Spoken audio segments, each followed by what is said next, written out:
രാംചരണിനെ നായകനാക്കി ശങ്കർ സംവിധാനം ചെയ്ത ബ്രഹ്മാണ്ഡ pan Indian cinema game changer നാളെ തിയേറ്ററുകളിലേക്ക് എത്തുകയാണ്. ഒരു പൊളിറ്റിക്കൽ ആക്ഷൻ ത്രില്ലർ സിനിമയായ ഗെയിം ചേഞ്ചറിന് കഥയൊരുക്കിയിരിക്കുന്നത് കാർത്തിക് സുബ്രാജ് ആണ്. രാംചരണിനെ കൂടാതെ കിയാര അഡ്വാനി, സമുദ്രക്കനി, ജയറാം, സുനിൽ, എസ് ജെ സൂര്യ എന്നിങ്ങനെ വലിയൊരു താരനിരയും ഈ ചിത്രത്തിൽ അണിനിരക്കുന്നുണ്ട്. ഗെയിം ചേഞ്ചറിന്റെ ബഡ്ജറ്റ് ഏതാണ്ട് 400 കോടി രൂപയ്ക്ക് മുകളിലാണ്.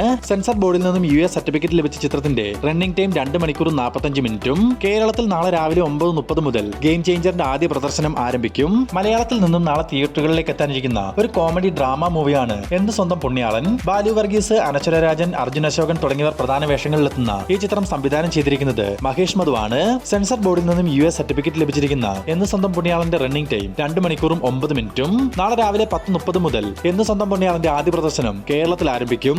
തമിഴിൽ നിന്നും ഷൈനികം നായകനായി നാളെ റിലീസിനെത്തുന്ന ഒരു ആക്ഷൻ ത്രില്ലർ സിനിമയാണ് മദ്രാസ്കാരൻ. ഷൈനികത്തെ കൂടാതെ കലയരസൻ, നിഹാരിക, ഐശ്വര്യ തുടങ്ങിയവർ പ്രധാന വേഷങ്ങളിലെത്തുന്ന മദ്രാസ്കാരൻ സംവിധാനം ചെയ്തിരിക്കുന്നത് വാലി മോഹൻരാജയാണ്. സെൻസർ ബോർഡിൽ നിന്നും US സർട്ടിഫിക്കറ്റ് ലഭിച്ചിരിക്കുന്ന മദ്രാസ്കാരന്റെ റണ്ണിംഗ് ടൈം 2 മണിക്കൂറും 1 മിനിറ്റും. കേരളത്തിൽ രാവിലെ 10 മണി മുതൽ മദ്രാസ്കാരന്റെ ആദ്യ പ്രദർശനം ആരംഭിക്കും. മലയാളത്തിൽ നിന്നും A സർട്ടിഫിക്കറ്റോടെ തിയേറ്ററുകളിലേക്ക് എത്തി 100 കോടി കളക്ഷൻ നേടിയ മാർക്കോ എന്ന വയലന്റ് ആക്ഷൻ സിനിമയെ അഭിനന്ദിച്ച് തെന്നിന്ത്യൻ സൂപ്പർ താരം അല്ലു അർജുൻ മാർക്കോ കണ്ട ശേഷം സംവിധായകൻ ഹനീഫ് അദേനിയെ നേരിട്ട് ഫോൺ ചെയ്താണ് ഈ വിവരം ഇപ്പോൾ മൂവി ടീം തന്നെയാണ് പുറത്തുവിട്ടിട്ടുള്ളതും. അജിത് കുമാർ, തൃഷ, അർജുൻ തുടങ്ങിയവർ പ്രധാന വേഷങ്ങളിലെത്തുന്ന വിടാമുയർച്ചി എന്ന ചിത്രത്തിന്റെ സെൻസറിംഗ് വർക്കുകൾ ഇപ്പോൾ കംപ്ലീറ്റ് ആയിട്ടുണ്ട്. സെൻസർ ബോർഡിൽ നിന്നും US സർട്ടിഫിക്കറ്റ് ആണ് സിനിമയ്ക്ക് ലഭിച്ചിരിക്കുന്നത്. റണ്ണിംഗ് ടൈം 2 മണിക്കൂറും 30 മിനിറ്റും. ഈ ജനുവരി മാസം തന്നെ വിടാമുയർത്തി തിയേറ്ററുകളിലേക്ക് എത്തും. ആസിഫ് അലി, അനശ്വര രാജൻ തുടങ്ങിയവർ കേന്ദ്ര കഥാപാത്രങ്ങളായി ജോഫിൻ ടി ചാക്കോ സംവിധാനം ചെയ്ത് ഇന്ന് തിയേറ്ററുകളിലേക്ക് എത്തിയ ഒരു ഇൻവെസ്റ്റിഗേഷൻ ഡ്രാമ മൂവിയാണല്ലോ രേഖാചിത്രം. ഇപ്പോൾ ഈ സിനിമയുടെ ആദ്യ ദിന ട്രാക്കിംഗ് കളക്ഷൻ ഡീറ്റെയിൽസ് ഇപ്പോൾ പുറത്തു വന്നിട്ടുണ്ട്. നിലവിൽ പുറത്തു വന്നിരിക്കുന്ന അപ്ഡേറ്റുകൾ പ്രകാരം കേരളത്തിൽ നിന്നും മാത്രം ആദ്യ ദിനം 1 കോടി രൂപയും വേൾഡ് വൈഡ് ബോക്സ് ഓഫീസ് കളക്ഷനായി രേഖാചിത്രം ആദ്യ ദിനം 2 കോടി രൂപയ്ക്ക് മുകളിൽ ഒരു കളക്ഷനിലേക്ക് എത്തിപ്പെട്ടിട്ടുണ്ടെന്നാണ് അറിയാൻ സാധിച്ചിട്ടുള്ളത്. തിയേറ്ററുകളിൽ നിന്നും പോസിറ്റീവ് അഭിപ്രായങ്ങൾ നേടിയ രേഖാചിത്രത്തിന് മികച്ച ഒരു ഓപ്പണിംഗ് ആണ് ലഭിച്ചിരിക്കുന്നത്. ഇന്ത്യയിലെ തന്നെ ആദ്യ സീ ഫാന്റസി ഹൊറർ ചിത്രമായ കിങ്സ്റ്റന്റെ ടീസർ ഇപ്പോൾ പുറത്തു വന്നിട്ടുണ്ട്. GV പ്രകാശ് നായകനായിട്ടെത്തുന്ന ഈ ചിത്രത്തിന്റെ ടീസർ മികച്ചു നിൽക്കുന്നു. വരുന്ന മാർച്ച് 7-ാം തീയതി കിങ്സ്റ്റൺ തിയേറ്ററുകളിലേക്ക് എത്തും. ആസിഫ് അലിയെ നായകനാക്കി ജിത്തു ജോസഫ് സംവിധാനം ചെയ്യാനിരിക്കുന്ന ഏറ്റവും പുതിയ സിനിമയാണ് മിറാഷ്. അപർണ ബാലമുരളി നായികവേഷം കൈകാര്യം ചെയ്യുന്ന മിറാഷിന്റെ ചിത്രീകരണം ഈ വരുന്ന ജനുവരി 15-ാം തീയതി മുതൽ ആരംഭിക്കുമെന്ന് അറിയാൻ സാധിച്ചിട്ടുണ്ട്. റോമൻസ്, ജനപ്രിയൻ പോലുള്ള സിനിമകൾ സമ്മാനിച്ച ബോബൻ സാമുവൽ, സൗബിൻ ഷാഹിർ, നമിത പ്രമോദ് എന്നിവരെ കേന്ദ്ര കഥാപാത്രങ്ങളാക്കി അണിയിച്ചൊരുക്കിയ ഒരു കോമഡി ഫാമിലി മൂവിയാണ് മച്ചാന്റെ മാലാക.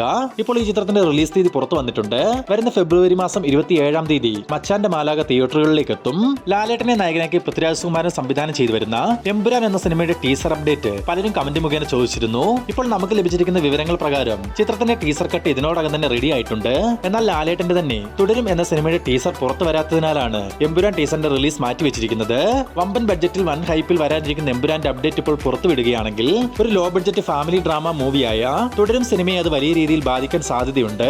എന്തായാലും ആദ്യം തുടരും സിനിമയുടെ അപ്ഡേറ്റുകൾ മൂവി ടീം പുറത്തുവിടട്ടെ. അതിനുശേഷം എമ്പുരാന്റെ ടീസറും മറ്റ് അപ്ഡേറ്റുകളും പുറത്തു വരുന്നതായിരിക്കും. ബേസിൽ ജോസഫ്, നസ്രിയ നസീം തുടങ്ങിയവർ പ്രധാന വേഷങ്ങളിലെത്തി തിയേറ്ററുകളിൽ ബ്ലോക്ക് ബസ്റ്റർ വിജയം നേടിയ സൂക്ഷ്മദർശിനി OTT റിലീസിലേക്ക് കടക്കുന്നു. ഡിസ്നി പ്ലസ് ഹോട്ട്സ്റ്റാർ ആണ് ചിത്രത്തിന്റെ OTT അവകാശങ്ങൾ സ്വന്തമാക്കിയിട്ടുള്ളത്. ജനുവരി 11 മറ്റന്നാൾ Sookshmadarshini Disney plus ഹോട്ട്സ്റ്റാറിലൂടെ OTT release ചെയ്യും. ജനപ്രിയ നായകൻ ദിലീപിനെ നായകനാക്കി ധനഞ്ജയ് ശങ്കർ സംവിധാനം ചെയ്തു വരുന്ന ഒരു കോമഡി ആക്ഷൻ ത്രില്ലർ മൂവിയാണ് ഭയം ഭക്തി ബഹുമാനം അഥവാ ബബ്ബബ്ബ. നിലവിൽ ചിത്രീകരണം പുരോഗമിക്കുന്ന ഈ ചിത്രത്തിന്റെ budget, cast update, release update എന്നിവ ഇപ്പോൾ പുറത്തു വന്നിട്ടുണ്ട്. ഗോകുലം മൂവീസിന് വേണ്ടി ഗോകുലം ഗോപാലൻ നിർമ്മിക്കുന്ന ചിത്രത്തിന് ദിലീപിന്റെ കരിയറിലെ തന്നെ ഏറ്റവും വലിയ ബഡ്ജറ്റായ 25 കോടി രൂപ മുതൽ മുടക്കിലാണ് ഈ ചിത്രം ഒരുങ്ങുന്നത്. ഇനി കാസ്റ്റ് അപ്ഡേറ്റിലേക്ക് വരികയാണെങ്കിൽ ദിലീപിനൊപ്പം വിനീത് ശ്രീനിവാസൻ, ധ്യാൻ ശ്രീനിവാസൻ, സാൻഡി മാസ്റ്റർ, ബാലു വർഗീസ്, സിദ്ധാർത്ഥ് ഭരതൻ, റെഡിൻ കിങ്സ്ലി, ബൈജു സന്തോഷ്, സിദ്ദിഖ്, ശരണ്യ പൊന്മണ്ണൻ, അശോകൻ, മണിയമ്പിള്ള രാജു, ഹരീഷ് കണാരൻ, അശ്വിൻ തുടങ്ങി വമ്പൻ താരനിര തന്നെ ഈ ചിത്രത്തിൽ അണിനിരക്കുന്നുണ്ട്. പിന്നെ നമ്മുടെ ലാലേട്ടനും ബബ്ബബ്ബയിൽ ഒരു കാമിയോ വേഷത്തിൽ ഉണ്ടെന്നുള്ള വാർത്തകൾ ഇപ്പോഴും നിലനിൽക്കുന്നുണ്ട്. ഇനി ചിത്രത്തിന്റെ റിലീസ് അപ്ഡേറ്റിലേക്ക് വരികയാണെങ്കിൽ ആദ്യം ബബ്ബബ്ബ 2025 ഏപ്രിൽ മാസം വിഷു റിലീസായിട്ട് എത്തിക്കാനുള്ള തീരുമാനത്തിലായിരുന്നു മൂവി ടീം. എന്നാൽ ഷൂട്ടിംഗ് വർക്കുകൾ നീണ്ടുപോയതിനാൽ ദിലീപിന്റെ ഭാഗ്യ ദിവസമായി അറിയപ്പെടുന്ന ജൂലൈ 4-ാം തീയതി ഭയം ഭക്തി ബഹുമാനം റിലീസ് ചെയ്യുമെന്നാണ് ഏറ്റവും പുതിയ അപ്ഡേറ്റുകളിൽ സൂചിപ്പിക്കുന്നത്. അപ്പോൾ ഇതുപോലുള്ള ഏറ്റവും പുതിയ സിനിമാ വാർത്തകൾ എത്രയും വേഗത്തിൽ അറിയുവാൻ നമ്മുടെ ഈ ചാനൽ ഇപ്പോൾ തന്നെ സബ്സ്ക്രൈബ് ചെയ്തു വെക്കുക.